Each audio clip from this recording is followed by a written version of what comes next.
अस्सलाम वालेकुम, मैं हूं डॉक्टर वकास राजा। हमारे चैनल में दोबारा से खुश आमदीद। आज की वीडियो में हम एक अहम मौजू पर गौर करेंगे जो दुनिया भर में लाखों लोगों को मुतासिर करता है, हाइपरटेंशन या हाई ब्लड प्रेशर।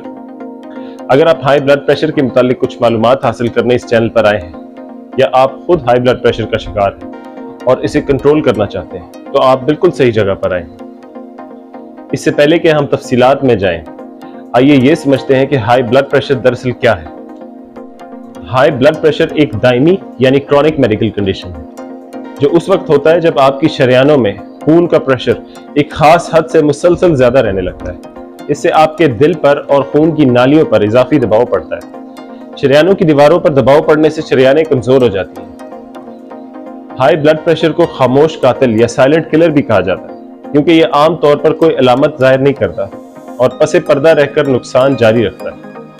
बहुत से लोग बरसों तक बगैर तशखीस के हाई ब्लड प्रेशर के साथ रहते हैं और अपने जिस्म पर होने वाले नुकसानात से बेखबर रहते हैं। एक सर्वे के मुताबिक पाकिस्तान में 15 साल से ज्यादा उम्र के लोगों में से 18% को हाई ब्लड प्रेशर की बीमारी है और 45 साल से बड़ी उम्र के लोगों में से 33% लोग हाई ब्लड प्रेशर का शिकार हैं। यानी 45 साल से ऊपर हर तीसरे बंदे को हाई ब्लड प्रेशर है। और इन हाई ब्लड प्रेशर के मरीजों में से आधे लोगों को तो ये मालूम ही नहीं कि उनको हाई ब्लड प्रेशर की बीमारी है, और जिन लोगों को मालूम भी है यानी जिनकी तशखीस हो चुकी है उनमें से सिर्फ 3%, सिर्फ 3% लोगों का बीपी कंट्रोल में है। इसकी एक वजह मेडिसिन लेने में लापरवाही है, लेकिन जिस महंगाई के दौर में हम रह रहे हैं उसमें ब्लड प्रेशर की मेडिसिन भी बहुत से लोगों की पहुंच से बाहर हो चुकी है।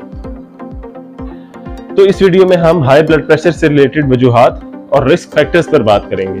हम देखेंगे कि आपकी तर्ज जिंदगी, खुराक और जीनियात यानी कि जेनेटिक्स ब्लड प्रेशर को पैदा करने में किस तरह अहम किरदार अदा करते हैं। इसके साथ साथ हम उन पेचीदगियों को या कॉम्प्लिकेशंस को देखेंगे और उन पर रोशनी डालेंगे जो हाई ब्लड प्रेशर का इलाज ना होने की वजह से पैदा हो सकते हैं। इस वीडियो में मैं आपको ब्लड प्रेशर को मौसर तरीके से कंट्रोल करने के बारे में कुछ तजावीज़ भी दूंगा और तर्ज जिंदगी में तब्दीलियों से लेकर मेडिसिन तक इलाज के मुख्तलिफ ऑप्शंस को मैं कवर करूंगा जो आपको सेहतमंद जिंदगी गुजारने में मदद कर सकते हैं। तो हमारे इस चैनल को जरूर सब्सक्राइब करें और नोटिफिकेशन की घंटी को दबाएं ताकि आप तक सेहत और तंदुरुस्ती से मुतालिक हमारी आने वाली हर वीडियो पहुंचे। तो सबसे पहला सवाल जो पैदा होता है वो ये है कि ब्लड प्रेशर कब और कैसे चेक किया जाना चाहिए। ब्लड प्रेशर को चेक करने के लिए सबसे एक्यूरेट इंस्ट्रूमेंट मरकरी वाला स्फिग्मोमैनोमीटर होता है।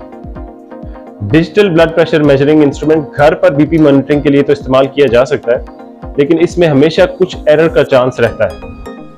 ब्लड प्रेशर चेक करने से पहले 5 मिनट बैठकर आराम करना जरूरी है। अगर आपने सिगरेट या कॉफी पी है तो उसके 30 मिनट के बाद ब्लड प्रेशर चेक किया जाना चाहिए। ब्लड प्रेशर की डायग्नोसिस के लिए सिर्फ एक हाई ब्लड प्रेशर की रीडिंग काफी नहीं, इसके लिए 2 डिफरेंट टाइमिंग्स में हाई ब्लड प्रेशर की रीडिंग्स आनी चाहिए। नॉर्मल ब्लड प्रेशर कितना होता है? ब्लड प्रेशर रीडिंग के 2 कंपोनेंट्स होते हैं, एक को सिस्टोलिक ब्लड प्रेशर कहते हैं और दूसरा डायस्टोलिक ब्लड प्रेशर। जिस लम्हे इंसान का दिल सिकुड़कर खून को जिस्म की शरियानों में पूरे जोर से पंप करता है उस लम्हे के ब्लड प्रेशर को सिस्टोलिक ब्लड प्रेशर कहते हैं। ये 120 मिलीमीटर से कम होना चाहिए। और जिस लम्हे दिल के मसल रिलैक्स करते हैं और दिल में खून वापस भरने लगता है उस लम्हे के ब्लड प्रेशर को डायस्टोलिक ब्लड प्रेशर कहते हैं और ये 80 मिलीमीटर से कम होना चाहिए। इन दोनों रीडिंग्स को मिलाकर 120/80 या 120/80 लिखते हैं। हमारे यहाँ लोग सिस्टोलिक को ऊपर वाला ब्लड प्रेशर और डायस्टोलिक को नीचे वाला ब्लड प्रेशर कहते हैं। सिस्टोलिक ब्लड प्रेशर 90 से 120 मिलीमीटर तक नॉर्मल होता है, जबकि डायस्टोलिक ब्लड प्रेशर 60 से 80 मिलीमीटर तक नॉर्मल होता है। 120 से 140 मिलीमीटर तक प्री हाइपरटेंशन की रेंज में आता है, यानी जिन लोगों का ब्लड प्रेशर मुस्तकिल 120 से 140 के दरमियान हो उन्हें मुस्तकबिल में हाई ब्लड प्रेशर और दिल की बीमारियां या फॉलेज वगैरह होने के ज्यादा चांसेस होते हैं। प्री हाइपरटेंशन वाले पेशेंट्स को आमतौर पर मेडिसिन नहीं दी जाती, बल्कि लाइफस्टाइल मॉडिफिकेशन और डाइट कंट्रोल प्लस एक्सरसाइज और वेट लॉस वगैरह से ब्लड प्रेशर कंट्रोल किया जाता है। ब्लड प्रेशर अगर 140/90 से ऊपर हो तो उसे स्टेज 2 हाइपरटेंशन कहते हैं, जिसे कंट्रोल करना बहुत जरूरी है और इसके लिए डॉक्टर्स मेडिसिन एडवाइस करते हैं। और ब्लड प्रेशर अगर 180/120 मिलीमीटर से भी ज्यादा हो तो उसे हाइपरटेंसिव क्राइसिस कहते हैं। ब्लड प्रेशर इतना हाई होने से फौरी तौर पर हार्ट अटैक या फॉलेज या ब्रेन हेमरेज होने का खतरा होता है, इसलिए फौरन डॉक्टर से रुजू करना चाहिए। और अगर आपका ब्लड प्रेशर 180/120 से ज्यादा है और आपको सीने में दर्द या कमर में दर्द या फूला हुआ सांस या जिस्म का कोई एक हिस्सा सुन्न हो रहा है या नजर और बातचीत पे फर्क पड़ रहा है, तो फौरन डॉक्टर को दिखाएं। हो सकता है कि आपको उसी वक्त हार्ट अटैक हो रहा हो या कोई और कॉम्प्लिकेशन डेवलप हो रही हो। हाई ब्लड प्रेशर कई साल तक बिना कोई अलामत जाहिर किए भी हो सकता है। आमतौर पर लोग सर दर्द को हाई ब्लड प्रेशर के साथ मंसूब करते हैं, लेकिन सर दर्द लो ब्लड प्रेशर में भी हो सकता है। शदीद हाई ब्लड प्रेशर में कुछ अलामात जो जाहिर हो सकती हैं, उनमें नींद का ज्यादा आना, कंफ्यूजन या नजर पे कोई असर होना और उल्टी वगैरह शामिल है। बहुत अरसे से हाई ब्लड प्रेशर चल रहा हो तो थोड़ा सा चलने फिरने के बाद सांस फूलने की शिकायत भी हो सकती है। हाई ब्लड प्रेशर एक कॉम्प्लेक्स बीमारी है और मुख्तलिफ फैक्टर्स मिलकर इसमें अपना रोल प्ले करते हैं, जिनमें सबसे अहम फैक्टर्स मोटापा और नमक का बहुत ज्यादा इस्तेमाल है। और दीगर अहम फैक्टर्स में सिगरेट नोशी, अल्कोहल या शराब नोशी, पेन किलर अद्वियात का ज्यादा इस्तेमाल, खून में high cholesterol level, high blood pressure की फैमिली हिस्ट्री और खुराक में पोटेशियम की कमी है। इसके साथ साथ डायबिटीज के पेशेंट्स में भी हाई ब्लड प्रेशर होने के चांसेस ज्यादा होते हैं और पॉलीसाइथीमिया के मरीजों में, जिनमें खून गाढ़ा हो जाता है, उनमें भी हाई ब्लड प्रेशर के चांसेस ज्यादा होते हैं। तो ये तमाम फैक्टर्स मिलकर हाई ब्लड प्रेशर होने के चांसेस को बढ़ा देते हैं और 95% लोगों में ब्लड प्रेशर की यही वजूहात होती हैं। इनके अलावा 5% लोगों को बराह रास्त किसी दूसरी बीमारी की वजह से हाई ब्लड प्रेशर होता है, जैसे कि कुछ जेनेटिक बीमारियां या हार्मोनल इम्बैलेंस, जैसे कि थायराइड की बीमारी, दिल की शरियानों की बीमारी, गुर्दों का फेलियर, पेन किलर और स्टीरॉयड मेडिसिन का हद से ज्यादा इस्तेमाल है। इसके अलावा स्लीप एपनिया और प्रेगनेंसी वगैरह में भी हाई ब्लड प्रेशर के चांसेस बढ़ जाते हैं। तो जिन लोगों को बराह रास्त किसी दूसरी बीमारी की वजह से हाई ब्लड प्रेशर हो, उनमें उस बीमारी के इलाज से अक्सर ब्लड प्रेशर ठीक हो जाता है। आइए अब देखते हैं कि अगर ब्लड प्रेशर का इलाज ठीक से ना किया जाए तो उसके नतीजे में क्या पेचीदगियां रुनुमा हो सकती हैं। जैसे कि मैंने आपको वीडियो की शुरुआत में बताया था, हाई ब्लड प्रेशर का सबसे ज्यादा नुकसान हमारी बॉडी की ब्लड वेसल्स को होता है, यानी खून की शरियानों को होता है। हाई ब्लड प्रेशर की वजह से खून की शरियानें कमजोर हो जाती हैं और उनकी दीवारों में टूट फूट का अमल शुरू हो जाता है। और खून की शरियानें तो जिस्म के हर हिस्से में पाई जाती हैं, सर से लेकर पांव तक।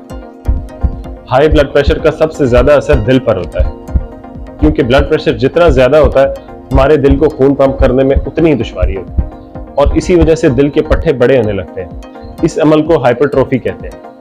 हाई ब्लड प्रेशर के नतीजे में दिल का साइज ऐसे ही बढ़ता है जैसे जिम में वजन उठाने से बाइसेप्स मसल का साइज बढ़ जाता है, लेकिन बाइसेप्स मसल के बरक्स दिल का साइज बढ़ने से दिल कमजोर हो जाता है और उसकी एफिशिएंसी भी घट जाती है। इसको हार्ट फेलियर भी कहते हैं। इसके साथ साथ हाई ब्लड प्रेशर से दिल में खून की शरियानें कमजोर और तंग होने की वजह से हार्ट अटैक के चांसेस भी बहुत बढ़ जाते हैं और ऐसे मरीजों में अचानक हार्ट अटैक से सडन डेथ भी हो सकती है। इनफैक्ट हाई ब्लड प्रेशर के पेशेंट्स में मौत की सबसे बड़ी वजह हार्ट अटैक ही होती है। हाई ब्लड प्रेशर की मेडिसिन में कुछ ऐसी मेडिसिन भी हैं जिनके रेगुलर इस्तेमाल से दिल पे होने वाले इन असरात को खत्म किया जा सकता है। मैं आगे चलकर ट्रीटमेंट सेक्शन में इन मेडिसिन के बारे में बात करूंगा। हाई ब्लड प्रेशर फॉलेज और ब्रेन हेमरेज की सबसे बड़ी वजह भी है। हाई ब्लड प्रेशर की वजह से दिमाग में खून की शरियानें पहले से कमजोर हो चुकी होती है। फिर जब ब्लड प्रेशर एक खास लिमिट से ज्यादा होता है तो दिमाग में कोई शरियान फट जाती है और ब्रेन हेमरेज हो जाता है। ब्लड प्रेशर यकदम हाई होने की वजह से कुछ लोग पर्सनैलिटी चेंज के साथ डॉक्टर के पास आते हैं और बज़ाहिर ऐसी हालत में होते हैं कि यूं लग रहा होता है जैसे उन्होंने कोई नशा किया हो। ऐसे पेशेंट्स डोलते डोलते आते हैं और बात भी ठीक से नहीं कर सकते और ठीक से जवाब भी नहीं दे रहे होते। जब बीपी चेक किया जाए तो 180/100 या उससे भी ज्यादा होता है। ऐसे पेशेंट्स को फॉलेज या ब्रेन हेमरेज का बहुत खतरा होता है और उनको दवाई लिखकर घर नहीं भेजना चाहिए, बल्कि 2-3 दिन हॉस्पिटल में एडमिट करके ब्लड प्रेशर कंट्रोल किया जाना चाहिए। इसके साथ साथ मुसलसल ब्लड प्रेशर हाई रहने की वजह से बूढ़े लोगों में डिमेंशिया भी हो सकता है, यानी यादाश्त खत्म हो जाती है। हाई ब्लड प्रेशर की वजह से गुर्दों में खून के बारीक फिल्टर्स को शदीद नुकसान पहुंचता है और गुर्दे फेल भी हो सकते हैं। इसके साथ साथ गुर्दे फेल होने की वजह से भी ब्लड प्रेशर हाई हो जाता है। हाई ब्लड प्रेशर की वजह से आंखों में खून की शरियानों को नुकसान पहुंचता है, जिसकी वजह से अंधापन भी हो सकता है। अब बात करते हैं हाई ब्लड प्रेशर के टेस्ट के बारे में। तशखीस होने के बाद ब्लड शुगर के टेस्ट, खून में कोलेस्ट्रॉल के टेस्ट, यूरिक एसिड के टेस्ट, दिल का एक्सरे, ईसीजी, एकोकार्डियोग्राफी, गुर्दों का अल्ट्रासाउंड और आंखों के टेस्ट करवाए जाते हैं ताकि किसी भी मौजूद पेचीदगी का इलाज किया जा सके। हाई ब्लड प्रेशर की तशखीस के बाद इसके इलाज का प्रोसेस शुरू होता है। जिन लोगों में हाई ब्लड प्रेशर की तशखीस हो गई हो उनको अपना ब्लड प्रेशर सिस्टोलिक 120 से 140 मिलीमीटर और डायस्टोलिक 70 से 80 मिलीमीटर के दरमियान रखना चाहिए। इलाज में सबसे अहम चीज लाइफस्टाइल मॉडिफिकेशन है, यानी तर्ज जिंदगी में बेहतरी लाना। मोटापे का शिकार लोगों में जिस्म का 10% वजन कम करने से ब्लड प्रेशर में 20 मिलीमीटर तक का फर्क पड़ता है। हेल्दी खाना खाने से बीपी 10 मिलीमीटर से 15 मिलीमीटर तक कम हो जाता है और नमक का इस्तेमाल रोजाना 6 ग्राम से कम करने से 10 मिलीमीटर तक का फर्क पड़ता है। इसी तरह सिगरेट और शराब छोड़ने से 5 मिलीमीटर तक का फर्क पड़ता है। रोजाना 30 मिनट वर्जिश करने से 10 मिलीमीटर तक का बीपी कम हो जाता है। तो लाइफस्टाइल मॉडिफिकेशन से 50 to 60 मिलीमीटर का फर्क तो बिना मेडिसिन के ही हो जाता है।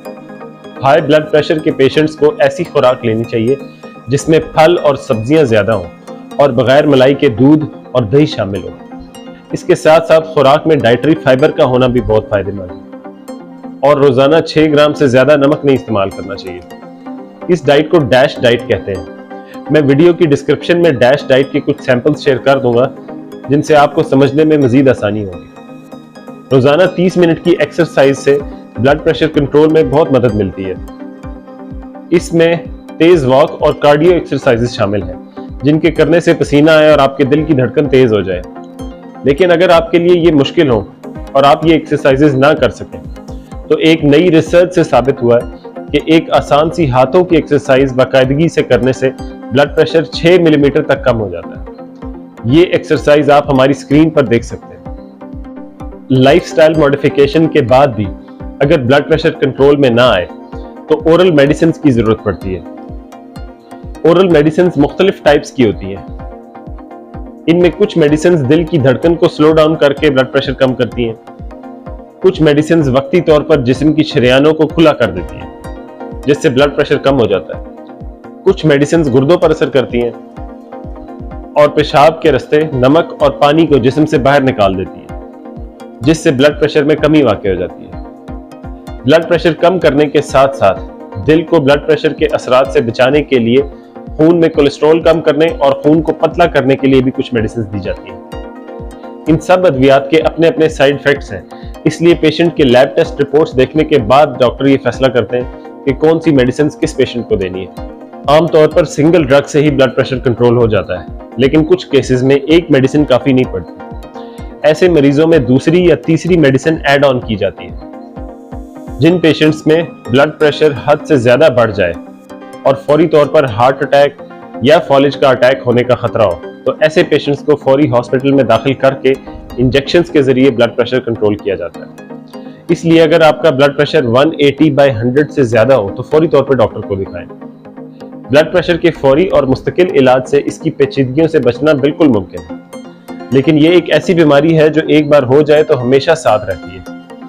तकरीबन 50% से भी ज्यादा लोग हाई ब्लड प्रेशर की दवा कुछ अरसे के बाद लेना छोड़ देते हैं या कुछ लोग अपने ब्लड प्रेशर की रीडिंग नॉर्मल देखकर दवा लेना बंद कर देते हैं। उन्हें लगता है कि हमारा ब्लड प्रेशर ठीक हो गया। याद रखें कि हाई ब्लड प्रेशर को साइलेंट किलर भी कहा जाता है, यानी खामोश कातिल।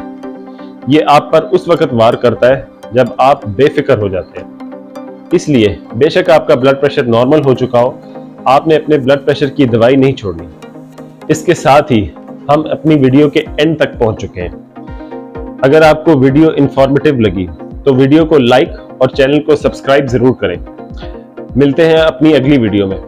Till then take care and अल्लाह हाफिज।